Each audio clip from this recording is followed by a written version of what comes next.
काफ़ी समय से भाई डॉक्टर साहब से आप लोग पूरी बात, समय की बात आप लोगों ने सुना, तो हमारा निवेदन प्रार्थना है, ये जो शिविर लगने जा रहा है ये अपना 11 तारीख से लगेगा सुबह 9 बजे और 14 तारीख को सुबह 9 बजे समापन होगा। सभी प्रेमी भाई जितने लोग नामदानी बैठे हो, सबसे प्रार्थना है आप लोग समय निकाल के जब भी आपको समय मिले, क्योंकि 72 घंटा कंटिन्यूस चलेगा। हुजूर ने कहा है कि खंडित ना हो पाए।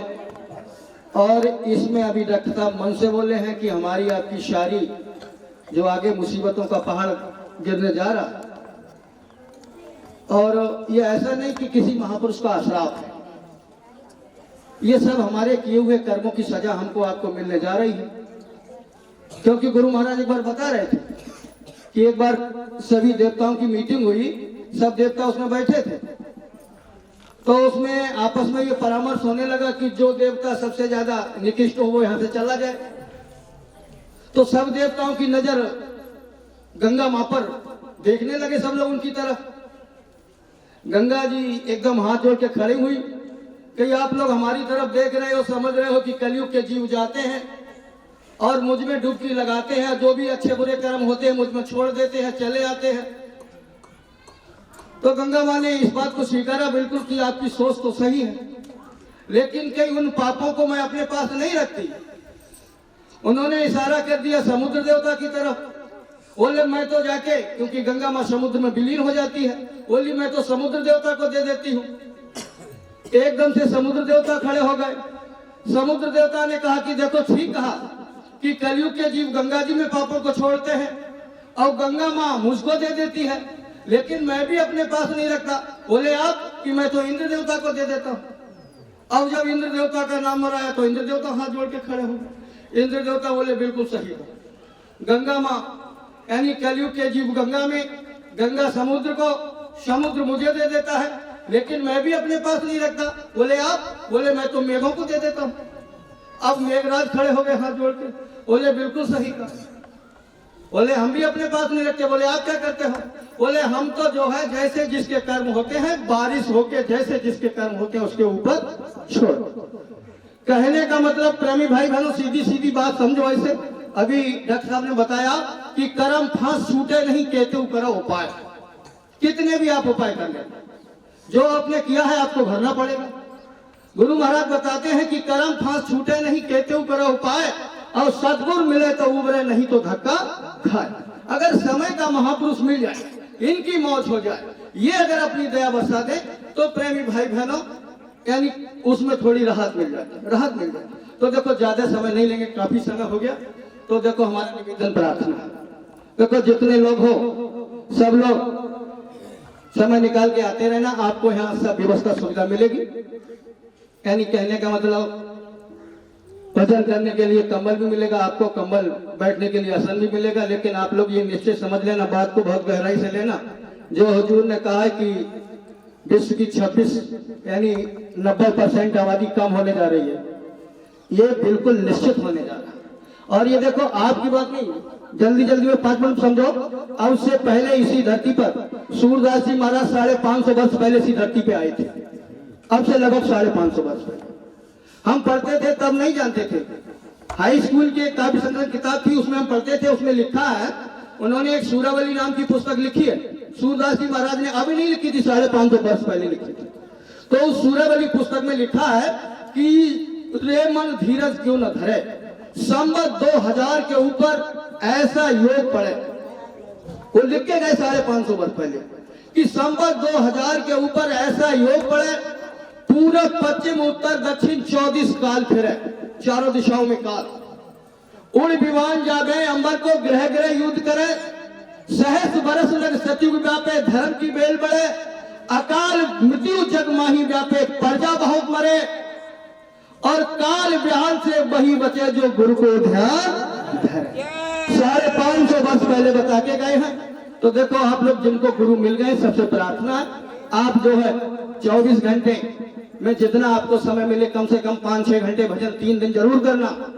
क्योंकि बहुत बड़ा प्रोसीजर है। 84 लाख योनियों से हमें आपको मुक्त करना चाह रहे हैं गुरु महाराज। दोबारा चाहते हैं कि यहाँ नहीं आना पड़े, तो इसके लिए तुम्हें यह करना। तो ये 3 दिन बराबर अपने अपनी घर गृहस्थी में समय निकाल के बराबर आते रहना, और अपना जितना समय मिल जाए, रात में भी अगर आप लोग आ गए तो आप जितना समय भजन करो, भजन करना, बाकी समय आराम करने की आपको व्यवस्था कर दी जाएगी, आराम करो। ठीक। अच्छा, अब देखो जिनको अभी ये विधि मालूम नहीं है, तो देखो सबसे प्रार्थना है, क्योंकि समय आगे बहुत खराब आ रहा है, तो उस खराब समय से बचने के लिए आप जिस देवी देवता को मानते हो, ये गुरु महाराज ने जिस देवी देवता को मानते हो, देवी को, दुर्गा को, भवानी को, शंकर को, जिस देवी देवता को आप मानते हो, प्रेमी भाई बहनों, इतना खराब समय है, इसलिए सब लोग कम से कम 2 घंटे, कम से कम 2 घंटे। और देखो प्रेमी भाई बहनों, आप इस चीज को मत लेना, आपके लिए तो हुजूर ने अभी उज्जैन में अभी 9 तारीख को, पीछे 9 तारीख जो गई, उसमें बोले हैं कि कम से कम 3 घंटे साधन करना है तुमको। 3 घंटे में उस काल भगवान का जो कहने का मतलब जो कर्मों का लेना देना, जिसका जो उस समय वसूली करने जा रहा है, तो उसके लिए 3 घंटे कम से कम साधन भजन करना।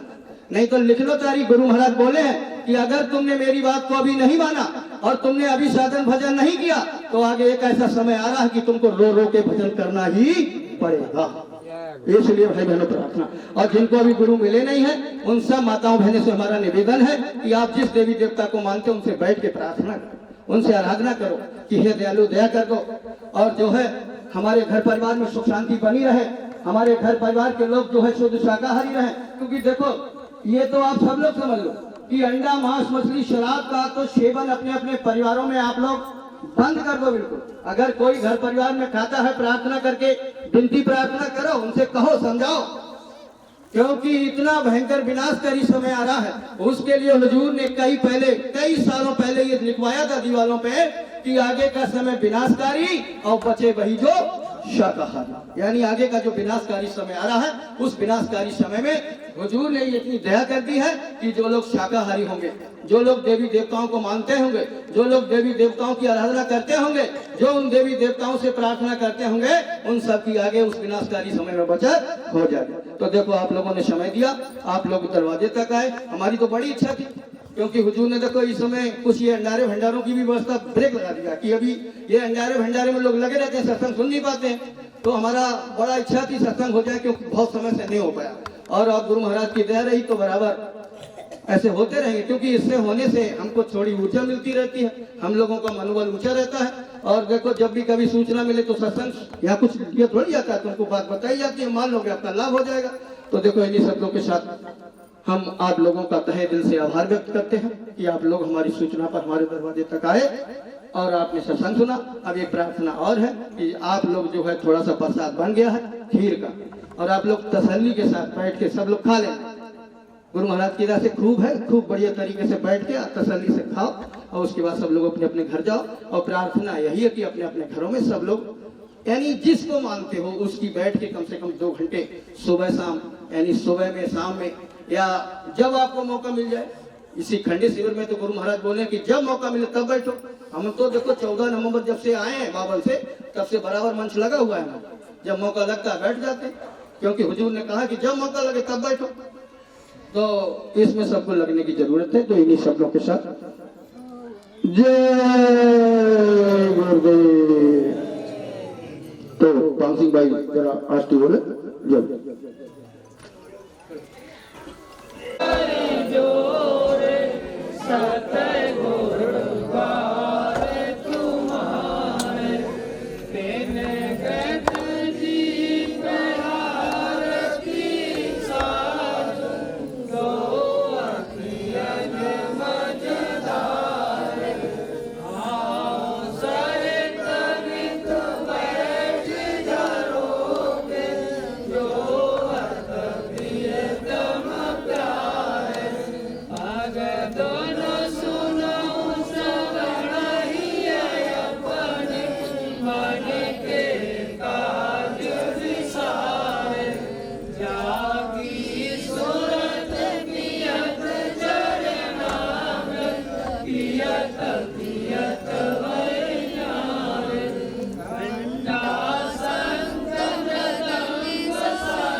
चमचा और माल छोटी वो कहाँ है?